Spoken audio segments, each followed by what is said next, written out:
Morning. How's everyone doing? Great. So my name isn't Amit Saha, so first off, apologize. Amit had a little personal emergency, so he had to take off, so I'm filling in for him. I think it's a good way to get my name out there as CEO as well, right? So thank you for joining us today. The conversation for today is really about balancing agility with security in a hybrid environment. And so what we're talking about, the hybrid environment, is, as you guys all know, with Salesforce, way back when, right, everyone started moving to the cloud. It's the agility, it's the speed of business, if you will. And if you look at that journey, one of the first things that most organizations try to solve was ease of access. How do I get my users access to the cloud? And so that was the very first foray into cloud. But as you see today, it's more than just a SaaS application. It's applications that have data, like Office 365, Box, Dropbox. It's infrastructure as well. And so when you start looking at AWS, Azure, and Google Cloud Platform, that agility is there. More and more people are quickly trying to get out to the cloud. And then oftentimes, the compliance and the security aspect is often a second, if you will. The first thing from an IAM perspective has always been ease of access. Get me single sign-on into the cloud, right? And a lot of you guys already know the ease of access. It's very simple. Mapping some federation concept, mapping a role, but the granularity of that access is missing, and that's where the security concerns come in. So, let's take, for example, Workday. How many of you in here are moving to Workday, or at least are using Workday? It's not enough to just give a domain-level access for single sign-on purposes to Workday. There are security groups within it, permissions within it as well. So, when you start layering in different regulatory compliance and controls, for example, GDPR. Why should an individual who has access to Workday be able to view EU citizen data? And so now you have to be able to get that security, that fine-grained control management of these applications that are in the cloud. And the nebulous term cloud doesn't always refer to a public cloud as well. Many organizations are doing their own private clouds. So you've got IBM Bluemix, you've got Rackspace, and so you've got a lot of these clouds, if you will, both public and private. And the agility is there, but how do you balance that security? How do you make sure that people have the right access when you go out to the cloud? And the key point here is that a lot of these transformations that are happening is really around that business transformation, the digitalization of your organization as well. And that rapid growth and that rapid change is causing people to have a cloud-first strategy. And therein lies the security and controls issue. And so if you think about organizations moving to the cloud just to get consumer identity off the ground or consumers access to their applications, how are you managing those identities? And also managing the authorizations within those identities. It's things like PCI, Sarbanes-Oxley that we're all trying to solve for the last however many years. When did Enron happen? 2004? Ever since then, there's been that visibility of segregation of duties controls. Who has access to what? What are they doing with it? And you layer in the IGA or the governance aspect of it, it often results in a checkbox. Select all, approve all, a blind rubber stamping of access. And so when you now go to the cloud, it becomes even more important. So as an example, how many of you here have moved to AWS or Azure in the cloud, right? Have you heard of the CIS benchmarks controls? Those are the things that they care about. If I have a payload or a workload in the cloud that's deemed as being financially sensitive, why is the volume unencrypted from my DevOps team, right? Or if you have multi-factor enabled, why are my privileged users bypassing the multi-factor and trying to get it to these applications? So it's that whole compliance angle becomes much more important to you as you move to the cloud, because the last thing you want to do is be left with DevOps users managing the access to your cloud app infrastructure as well. So the whole concept of moving to the cloud is really for that digitalization effort. If you look at a lot of organizations, it's really around that digital transformation. And it's being done for your customers, right? It's that external identity or your customer management. And now when you go out to the cloud and you have an exposure and a risk, it's your brand name. So that's why it's important to balance that agility with security. The speed of business is great, and moving to the cloud is great, but securing it has become much more important as well. So I'm sure you guys have all seen variations of this slide, right? The shared responsibility. And as you move from on-prem to infrastructure as a service, or you move to platform as a service, right? So like Microsoft Dynamics, things like that, or you're just moving to a SaaS application altogether. That shared responsibility now goes back to the customer as well. So data classification, for example, that's still on the customer. No cloud vendor is going to provide that for you, right? How do you classify the data? The days of DLPs helping you out to find all the unstructured data throughout your environment are gone, right? Now it's one central place. It's an Office 365 tenant. It could be a Dropbox tenant. It could be Box. It could be G Suite. At least you've got 4 locations where the files could be, but you still have to have that data classification imperative that your organization has to take on. Endpoint protection is there, but if you look, identity and access management has always been part of that shared responsibility. But in SaaS world, everyone's an IDP as well. So there's some sort of identity management that they already offer, but it's not granular enough, right? So the authorization aspect of it is always missing when you start looking at this shared responsibility model and move to the cloud. So I hate this term. It's so cliched. Identity is a security perimeter. You got to go beyond that. I mean, governance is the new imperative, right? Why do they have access? Often when people tell me I'm doing lifecycle management, flipping a bit for user provisioning is not lifecycle management. Lifecycle management is proving an audit and a control to an external auditor that said, person A had access B because of a role change or because of an access request that was approved by a manager or an application owner. Yes, I looked for a segregation of duties. There were none. Or I found one, and I applied a mitigating control. That audit trail is what auditors want, right? Your external auditors, et cetera. Because if you show them a report that says, here are the 15 accounts that got provisioned, and you don't have any of the why behind it, that becomes an issue. So governance is that imperative. And more important than that is the intelligence behind it. If I just show you a bunch of user access and entitlements and say, should they have access, the default behavior is, yes, absolutely. They work for me. They need that access. Checkbox approve, right? If it's a request that comes in, what intelligence is being provided to tell you whether that access request is actually needed for that individual, right? And this often goes back to that access creep. I need intelligence to figure out if that is access creep. I need the intelligence to know what is the risk as I start giving access to different users. Privileged users, tenant admins when you look at Office 365. Show of hands, how many of you here have fully moved to Office 365 and actually can manage who your tenant admins are? Right? That's the problem. And a lot of times, those tenant admins are the person who brought it into the door, right? We have Salesforce at our organization. If I asked you who had tenant admin to our Salesforce before we implemented our governance, was the marketing officer. That was it. Well, he or she could view anything and everything. So when you start looking at that, there's the Workday tenant admin, there's the Office 365 admin. Now the intelligence is, what are they doing? Are they logging in? So I need that visibility on that too. And on the flip side, you want the analytics to come back and tell you that Joe requested access, but none of his peers have the same access. By giving Joe this access, it's an outlier. And the way to do that is also by looking at the access the others have and using an ABAC model to say, hey, because of Joe's title and the other 4 people's title, job code, location, department, I can tell you that those 4 have 10 entitlements that they should have, and Joe's asking for number 11 that none of them have. It's a red flag. So now it changes that user behavior. We can talk about intelligence being the new prevention, but if you don't provide that intelligence, what is the business user going to do? Right? It ends up resulting in that checkbox approval.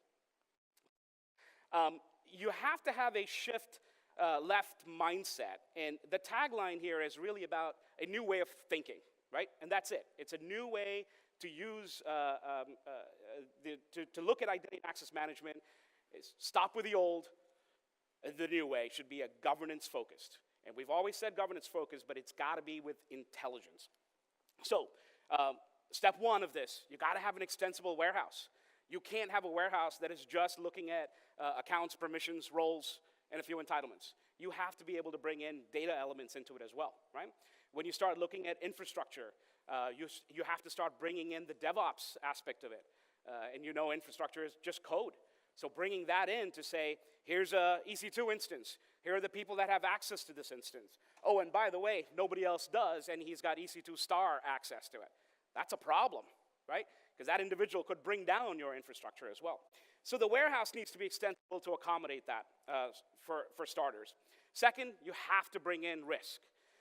And this is a combination of business and cyber risk, because that's how you get to the end user. If you just have business risk, it's always the question of, how do I quantify that? I don't know what my risk is. But you also don't want to be breached and then come to find out what your risk is either. So you have to meld a business and cyber risk together to give that back to the end user, to give them enough intelligence to say, there's a segregation of duties violation here. And the way the individual is accessing it, maybe an iPad, maybe a location. Look at your authentication systems that are out there that are able to provide you that context from a risk to help with the risk. But you also have to have application context to close it all the way out, right? Make sense? The third part of this is it has to be business ready. I am not a big fan of one size fits all. I've never met a customer that says, yes, that UI has everything for me. Because the business users are different. As you start moving IGA with more intelligence and to the cloud, you're going to have your regular Joe user requesting access and the approver. That's one view. Then you're going to have a compliance owner that has a different view. How many campaigns are running? How many failed? How quickly did a campaign get certified? You need those metrics. You need those KPIs so that you can tell the business how it's running. Then you've got app owners that also want to be part of this, right? It's not enough to have them go out and say, go pull a report from Active Directory or go pull a report from your CyberArk solution or XYZ, right? Shameless plug for CyberArk here. But it's really about, I want a business view for all my constituents and stakeholders, whether it's internal audit that wants a view into the controls. Now, their view is going to be completely, is my CIS benchmarks copacetic? Are my ITGC controls copacetic? Where am I failing in my controls? Because that's their mindset, right? And so you have to make it business ready.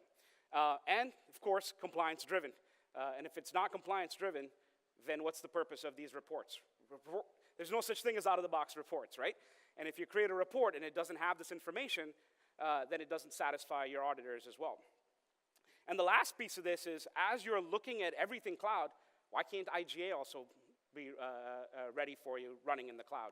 And it's got to be cloud architected. You can't take a 20-year solution and then say, by upgrade, it's now cloud ready. Because it still brings along that baggage of an old database or stability issues. Now I'm going to put it in the cloud and Amazon's going to solve everything. No, it doesn't. All it's doing is auto-scaling the database for you. You have to architect it with this extensible schema in mind in the warehouse, so it brings in different elements of your application's data and infrastructure as well. And you really have to start bringing in app GRC, and that's important. So that's your crown jewels. At the end of the day, when you say I've provisioned Active Directory, Exchange, email, LDAP, VPN, whoop-de-doo. 20 years people have been doing that, and you're still failing audits. And the reason you're failing audits are the crown jewels and the critical applications are sitting in systems like SAP, Cerner, Epic, Oracle EBS, Workday Financials. Those are the critical applications.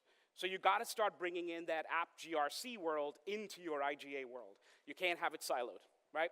Because the auditors, they talk to the GRC world, and they will start talking about where are the SOD controls, who updated the rule book, am I running this by an audit committee, et cetera. And that's all siloed. There's spreadsheets, there's GRC tools, right? You got to bring them two together. You got to have a single place to go look at this information. So that's of utmost importance for a lot of organizations as well. So when you start moving to the cloud, now you got to look at real-time preventative controls. You need to know how many instances were created by an individual. If it was 20 EC2 instances in a week, and you see that deviation in pattern, and all of a sudden 55 instances get spun up, that should be a red flag, right? If somebody deletes Azure, AWS, hands, infrastructure, right? People delete CloudTrail logs to hide stuff that happened. How do you find out? If people give access keys to individuals, how do you find out? How do you know about these types of things? So these are the different controls and the different security issues that people run into as you move to the cloud. Just putting an SSO solution in front of it and saying, I'm managing the keys to the kingdom isn't enough, right? Your payload, your critical applications are running on this, and you got to make sure that the infrastructure is set up correctly as well. But more importantly, the data that's on that infrastructure as a service or Office 365 tenant. Everyone's got some sort of endpoint protection that'll help you with data loss prevention, right? Who's moving files out to an endpoint device, et cetera. But also files that are being shared and collaborated with internally. Are you supposed to see a certain file that was, there's some segregation of duties or there's some access rules. Your operations team says you work in finance. You can't look at marketing information. So simple access policies even need to be enforced. And you can't do that with AD groups and LDAP groups, because then you have the group explosion that happens as well. So simple policies, like folks have been doing from an identity management perspective. When termination happens, what do you do? When there's a new user coming on board, or there's a job transfer happening within the organization as well, I need that flexibility of giving those provisioning policies back to the end user, but it's got to be with governance. If I'm moving, or a joiner move a lever scenario, if I'm moving roles, I need to make sure that all my old access is removed before you give them the new access as well. You can't just add on access and expect that the old access was removed, but you also have to certify it. So you can't wait. That's the other change that's happening from a governance perspective is you can't bottle all of this stuff up, put it into a nice little campaign at the end of a quarter and say, here's a list of people that moved back in January, and you see it in March. It's got to be adaptive. You have to, in order to change that end user behavior and you give all the intelligence, you also want to drown out that noise, right? You can't have 50 groups, 50 users with all their entitlements. I just want to know the one person who's risky and focus on that. And if I give that to you once a week, that changes your behavior. You'll stop. You won't just blindly go approve. You'll actually stop and say, nope, let's revoke this, or let's maintain this access conditionally, and so forth. And you want to know how that audit is progressing as well. So it's very important to keep that same identity governance concept that you used to have for on-prem. And as you start moving to the cloud, you need to have that same level of governance as well. Now, one thing I will recommend, based on our experience, don't lift and shift your on-prem solutions and try to extend it to the cloud, or don't try to bring in a new cloud solution and start with replacing your old. You're not going to see a quick ROI. You've spent 3 to 4 years building that, and you're not going to go to your business and say, that was great, here's my new cloud solution, and I'm going to spend the first 6 months redoing everything I've done in the last 3 or 4 years. You can't. Shouldn't. Best practice. Start with a solution that's addressing all your cloud, and as you slowly transition, then you move things over from your old system as well. So, the most important thing that as you start looking at this and moving to the cloud, you also have to look at it as a service. What I'm finding, what a lot of our customers are finding is resources are few and far between to help you on this journey. And it's not the coders. You shouldn't be looking at developers and coders. You should be looking at business analysts to help you make these decisions, to help improve the process. I always say there's 3 Ps in everything that you're doing with IGA. It's people, process, and protocol. All the software vendors, we're all protocol. And what we should be doing is helping you change that process that you've got going on. If there's 5 approvals before somebody gets access, that's a business problem. If you want me to mimic that, absolutely. Everyone's got workflow engines that'll give you that 5 levels of approval. However, if you want to change the end user behavior, only if it's risky. If 4 people have that access and I'm the 5th person and it fits the profile, just auto-approve. Auto-approve. Get past that, right? So you got to have that level of intelligence to help you change your process and bring the people into the fold. And as you do that, you need these resources to help you with it as well. So today, and as we see it, and as Gartner has predicted, more and more organizations are going to be looking at completely managed services for their IGA, right? So that's something to keep in mind. It's worry-free upgrades. You're not sitting there every 6-month cycle upgrading your architecture before you can get new features, cool features, and you need that agility. So the managed platform comes into play. You should be able to deploy this in your own private cloud if you're worried about security. Or have your customers do a vendor's risk assessment if you're going to go to a solution that's in the cloud as well. But you need that agility, and you should be looking at IGA as a service for your solutions as well. So we've got about 4 minutes left. I'd love to open it up for any questions. Please address me as CEO as well. So, just kidding, just kidding. Anyone?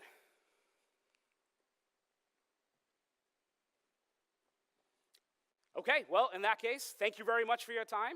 And please stop by our booth if you have additional questions as well. Thank you.